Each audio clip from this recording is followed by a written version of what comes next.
Horror story में आप लोगों का स्वागत है। इस चैनल पर आपको सुनने को मिलती है डरावनी और सच्ची भूतिया कहानियाँ।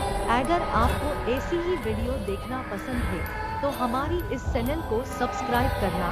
आप लोगों टू चैनल को सब्सक्राइब ही नहीं करते, प्लीज मुझे बहुत मोटिवेट मिलेगी सबसे डरावनी कहानी बनाने में। तो शुरू करते हैं आज की कहानी।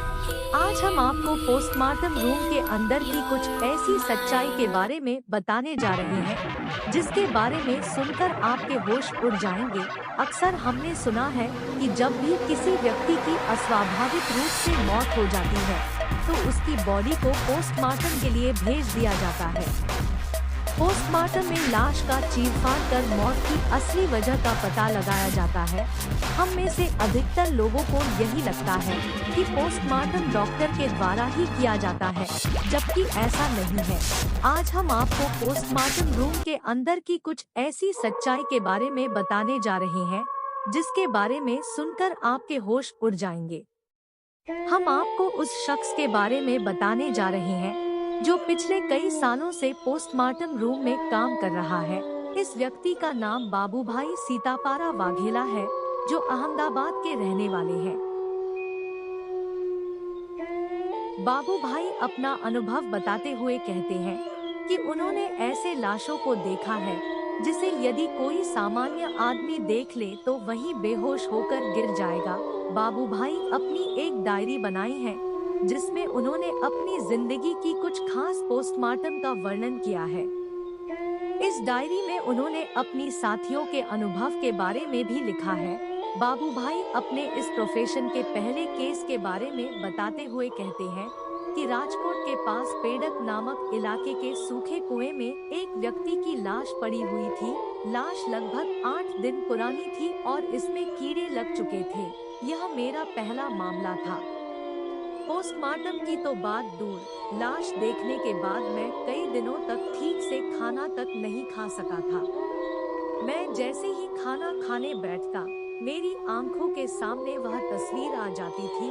पुलिस यह लाश एम्बुलेंस द्वारा स्ट्रेचर पर रखकर लाई थी, जिसे सीधे ही पोस्टमार्टम रूम में भेज दिया गया था। जब मैंने लाश के ऊपर से चादर हटाया तो देखा कि उसके चारों तरफ इल्लियां रेंग रही थी। इससे भी ज्यादा मेरे लिए डरावनी बात यह थी कि यह सिर कटी लाश थी। सच कहूँ तो पहली बार पोस्टमार्टम करने में मेरे हाथ पांव थर-थर कांप रहे थे। मेरी जिंदगी का यह एक ऐसा वाकया है जिसे मैं कभी भुला नहीं सकता। इसी तरह एक अन्य वाकये का जिक्र करते हुए बाबूभाई कहते हैं कि कुछ साल पहले कच्छ से अहमदाबाद जा रही एक लग्जरी बस की एक मिनी बस से दुर्घटना हो गई थी। यह एक्सीडेंट इतना भयानक था कि मिनी बस में बैठे सभी 18 यात्रियों की मौके पर ही मौत हो गई थी। सभी शवों को मोरबी से सिविल अस्पताल लाया गया। इतने शवों को पोस्टमार्टम रूम में रखना संभव नहीं था, इसलिए पोस्टमार्टम यार्ड में रखकर ही किया गया था। एक के बाद एक 18 शवों के पोस्टमार्टम के बाद का नजारा इतना भयानक था कि इसे शब्दों में बखान करना संभव ही नहीं। अपनी बात को आगे जारी रखते हुए कहते हैं कि इसमें सबसे बुरी स्थिति तब आती है जब बच्चों का पोस्टमार्टम करना होता है। मासूम देहों पर छुरी-हथौड़े चलाने की स्थिति हमारे लिए सबसे ज्यादा कष्टदायक होता है। बता दें कि सामान्य पोस्टमार्टम रूम में प्रत्येक स्वीपर को 8 घंटे की ड्यूटी करनी पड़ती है। हालांकि कई बार उन्हें कई घंटों भी काम करना पड़ता है। एक रिटायर्ड कर्मचारी के अनुसार किसी भी स्वीपर के लिए सबसे भयानक स्थिति तब होती है जब 80% जली हुई लाश का पोस्टमार्टम करना होता है। इन विभत्स शवों का पोस्टमार्टम करने से पहले हम लोग शराब पी लेते हैं। बाबूभाई बताते हैं कि पानी में फूली हुई लाश पर नाइफ चलाते ही शरीर किसी पटाखे की तरह फूटता है। यदि शव कई दिनों तक पानी में पड़ा रहा हो तो उसकी स्थिति ऐसी हो जाती है कि आप यह भी नहीं पता लगा सकते कि वह लाश किसी महिला की है या पुरुष का।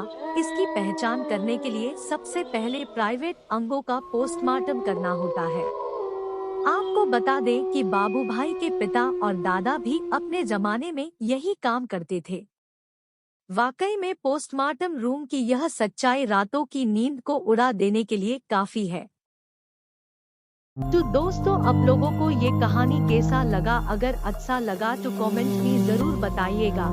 ये एक रियल घटना पर आधारित है। अगर आप लोगों को भी कहीं भूत देखा, अगर आपके साथ भी ऐसे कोई भी घटना हुई तो मेरा ईमेल ID jyabor45@gmail.com पे अपनी कहानी पोस्ट कर दीजिएगा। मैं आप सभी लोगों की कहानी अपनी वीडियो में प्रस्तुत करूंगी। फिर मिलेंगे नई डरावनी कहानी के साथ। तब तक के लिए बाय, टेक केयर।